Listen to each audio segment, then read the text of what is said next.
Hello दोस्तों, जय भीम, जय संविधान, जय लोकतंत्र, जय भारत। मैं आपकी दोस्त संध्या मैम। आज मैं पढ़ूंगी आर्टिकल 202। आर्टिकल 202 क्या बताता है उसके बारे में आज मैं बात करूंगी। आर्टिकल 202 बताता है वार्षिक वित्तीय विवरण के बारे में। वित्तीय विषयों के संबंध में प्रक्रिया।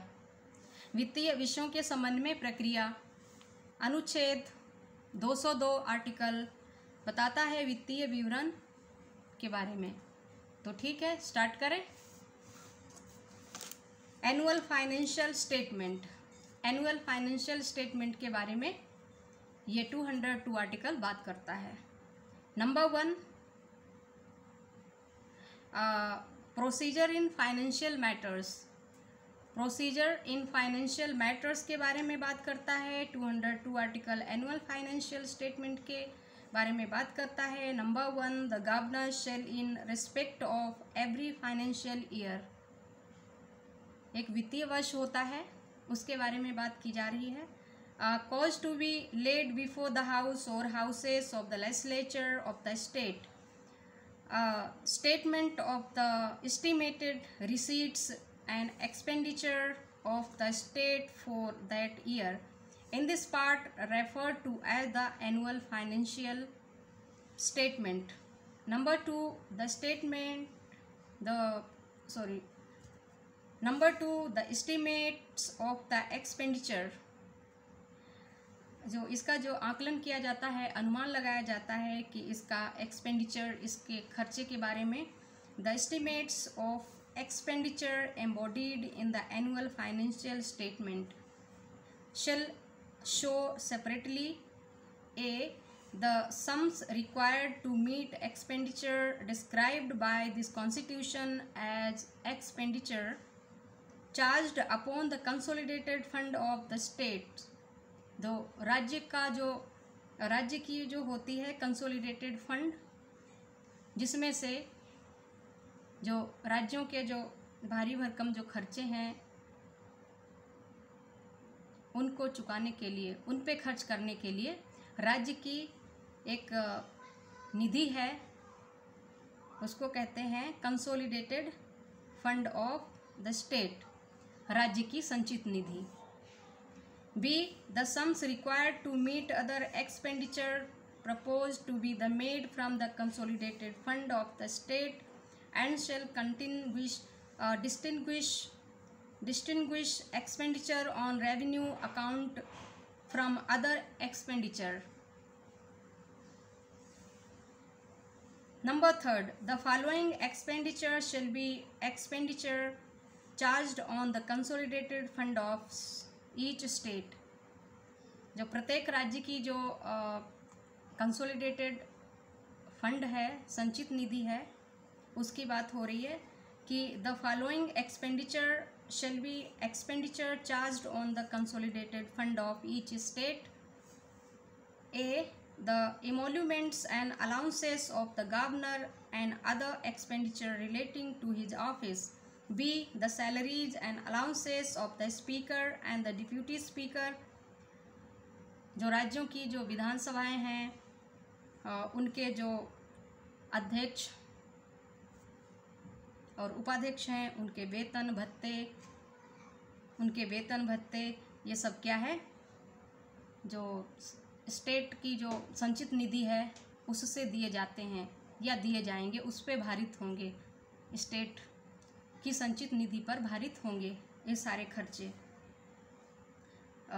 अमोल्यूमेंट्स एंड अलाउंसेस ऑफ गवर्नर, जो वहाँ के राज्यपाल हैं, राज्यों के राज्यपाल, अदर एक्सपेंडिचर्स के, इसके अलावा अन्य जो खर्चे हैं वो रिलेटिंग टू हिज ऑफिस, राज्यपाल के जो ऑफिस से जुड़े हुए अन्य खर्चे हैं वो सब किस पे भारित होंगे, स्टेट की जो संचित निधि है उस पे।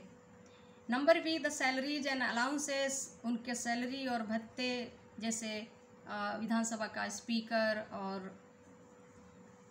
डिप्यूटी स्पीकर यानी अध्यक्ष और उपाध्यक्ष, of the legislative assembly and in the case of state having a legislative council also of chairman and deputy chairman। इसी तरह से जो लेजिस्लेटिव काउंसिल है विधान परिषद है उसके अंदर जो चेयरमैन है और डिप्यूटी चेयरमैन है, लेजिस्लेटिव काउंसिल, ये सब कुछ इंक्लूडेड है राज्य की संचित निधि के ऊपर। उनके खर्चे उनमें से दिए जाएंगे, उनकी सैलरी वगैरह। Number C, debt charges for which the state is liable including interest, sinking fund charges and the redemption charges and other expenditure relating to the raising of loans and the service and the reduction of the debt. Number D, expenditure in respect of the salaries and allowances of judges of any high court. तो जो state, जो राज्यों की संचित निधि है, उन्हीं में से हर राज्य का जो भी हाई कोर्ट है उससे जुड़े हुए उनकी सैलरीज, हाई कोर्ट के जजों की सैलरीज और उनके भत्ते उस स्टेट की संचित निधि पर भारित होंगे। Number E, any sums required to satisfy any judgment, decrees और अवार्ड फॉर एनी कोर्ट और arbitral tribunal. F, any other expenditure declared by this constitution or by the legislature of the state by law to be so charged.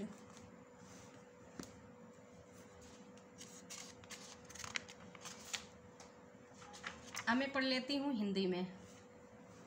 वित्तीय विषयों के संबंध में प्रक्रिया।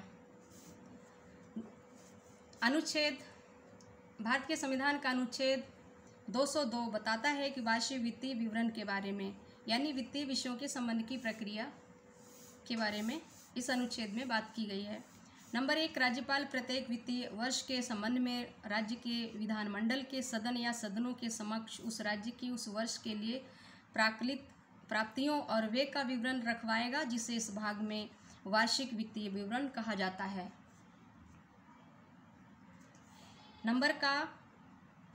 Number 2, वार्षिक वित्तीय विवरण में दिए हुए व्यय के प्राकलनों में नंबर का इस संविधान में राज्य की संचित निधि पर भारित व्यय के रूप में वर्णित व्यय की पूर्ति के लिए अपेक्षित राशियां।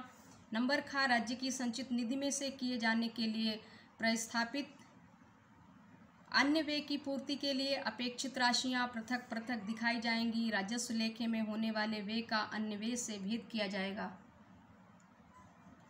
नंबर 3, निम्नलिखित व्यय प्रत्येक राज्य की संचित निधि पर भारित व्यय होगा, अर्थात का राज्यपाल की उपलब्धियां, भत्ते, उसके पद से संबंधित अन्य व्यय।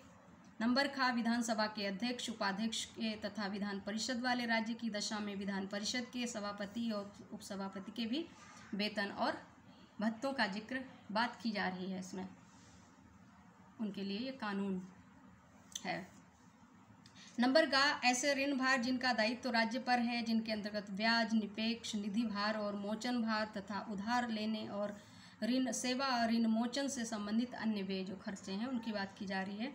गा, किसी उच्च न्यायालय के न्यायाधीशों के वेतनों और भत्तों के संबंध में व्यय खर्चे। वहाँ किसी न्यायालय या मध्यस्थतम अधिकरण के निर्णय, डिक्री या पंचाट की त्रुटि के लिए अपेक्षित धनराशियाँ।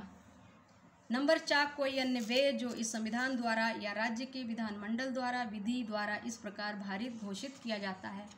तो ये सारी चीज़ें क्या है, वित्तीय विवरणों के संबंध में प्रक्रिया अनुच्छेद 202 में वित्तीय विवरण है, उसके बारे में आज मैंने पढ़ा है। आज के लिए इतना ही, कल पढ़ूंगी अनुच्छेद 203। तो ठीक है, जय भीम, जय संविधान, जय लोकतंत्र, जय भारत।